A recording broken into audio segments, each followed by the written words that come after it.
So I just want to talk about something that I've been thinking about, or I always think about this thing. And I figured, I'm going to share with you my thoughts on being good at one thing, or in this case, being specialized or being a generalist in general in life.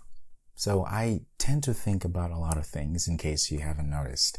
And one of the things that I always think about and always comes back to me, and that's why I'm doing this video, because I want to share with you, is this idea of being good at one thing. I mean, you always hear, so-and-so is really good at basketball, and so-and-so is really good at jumping ropes, or so-and-so is really good at science and all these things. And I always wonder if it is a good thing to be good at one thing, or if it is better to actually be good at multiple things.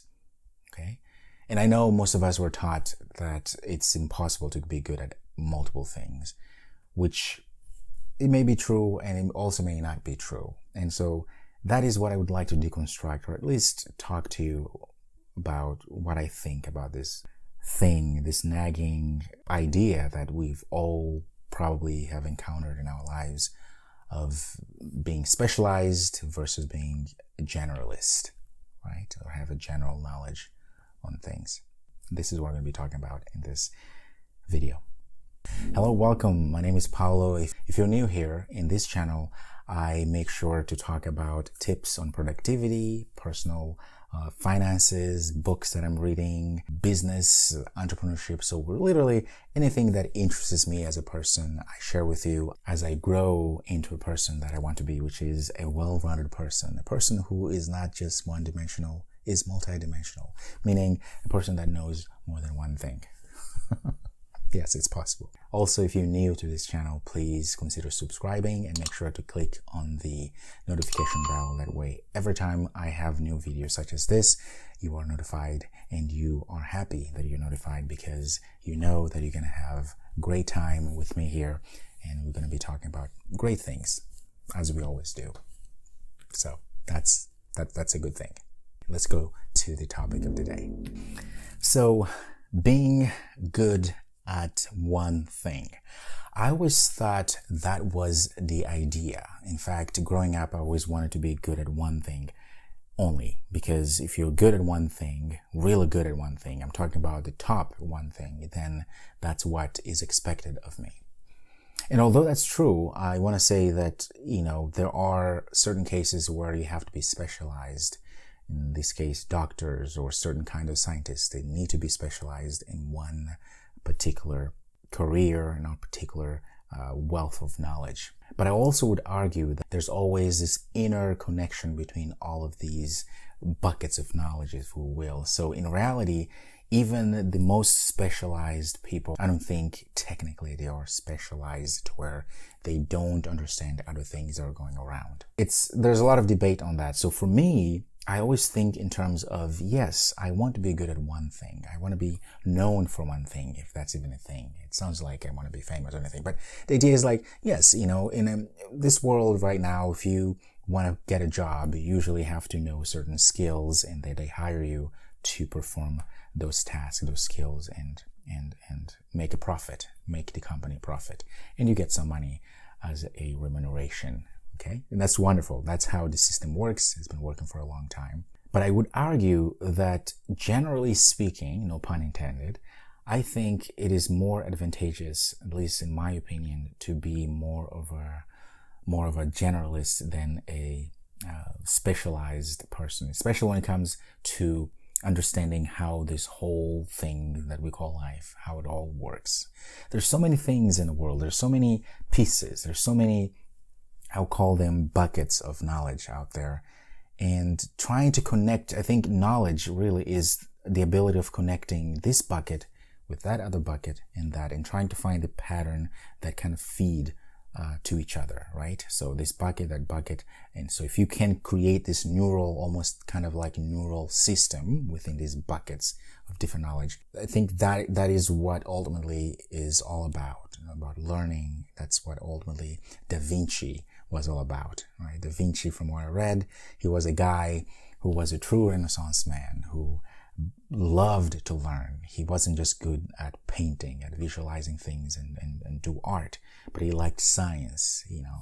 He was looking into anatomy of the human body and also anatomy of birds and many other things. He was known for always carrying a notebook and going to coffee with other people who had knowledge in certain areas that he didn't have, because he really wanted to learn. He wanted to learn. He was curious about how the world works. He wanted to learn.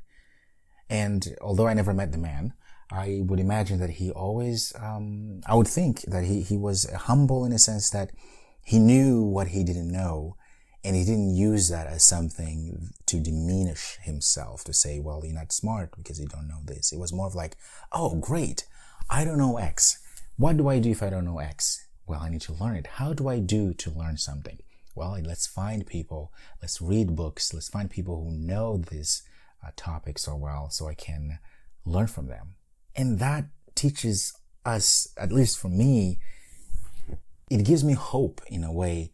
If there's a lot of things that I don't know, which there are, then I will continuously seek that knowledge. I want to learn those things that are important to me because I want to build, this neural connection that I was talking about, this bucket with this knowledge, bucket. I'm trying to connect all of those so that at the end of the day, hopefully, I can hopefully be a little bit closer to a well-rounded person. So that's important. And it's not because, I'm trying to be famous or I'm trying to show off to people like, oh, look at me, I know X and Y. It really isn't. I just love to read. I love to learn. I've always liked those things. It's because it feeds, not my intellectual, side of who I am, but also it feeds my soul, if I dare to say that, because I can't even fathom a world where I feel like I've done or I've known everything. I just know everything that there is to know.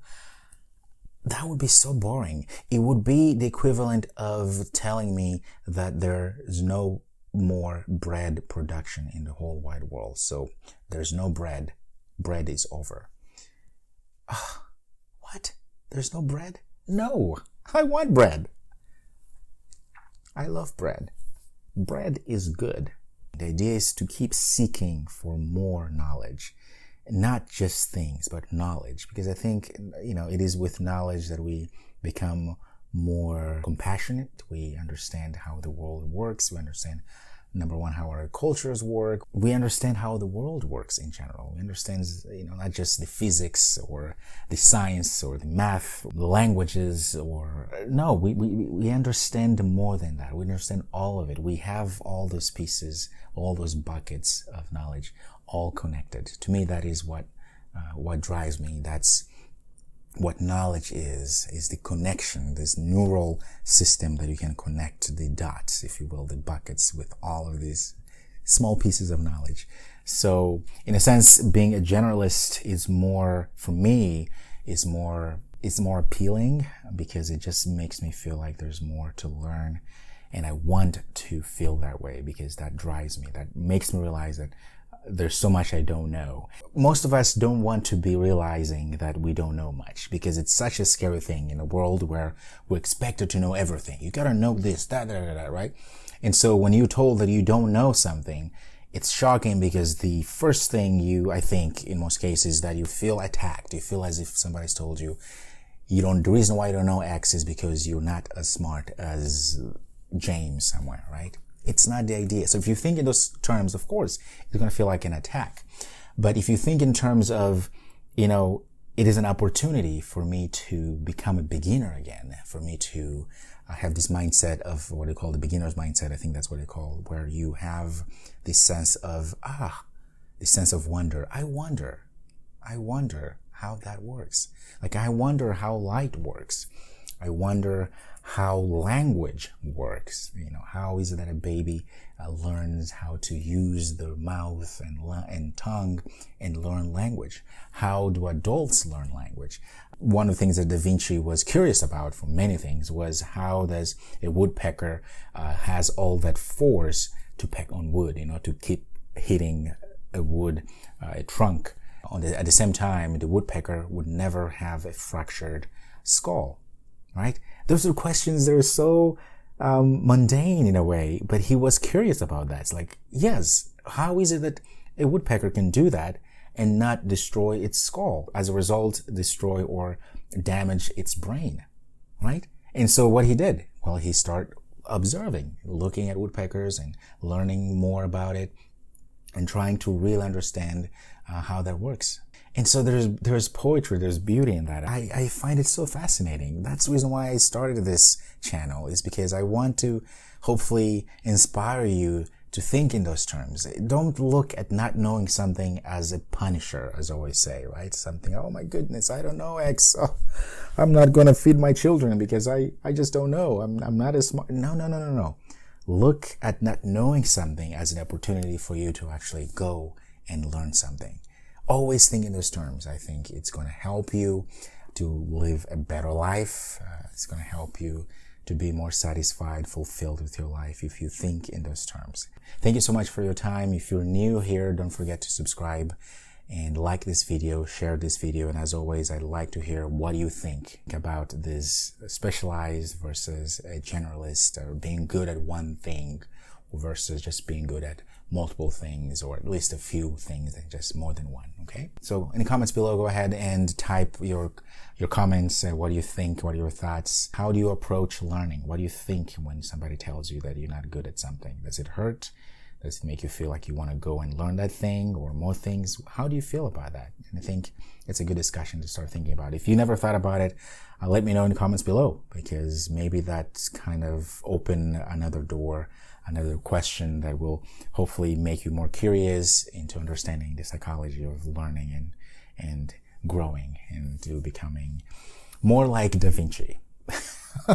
A Renaissance person, a person who is well-rounded and believes that learning is the key for, I would dare I say, a better life, a more fulfilled life. Okay, thank you again, and I'll see you next time.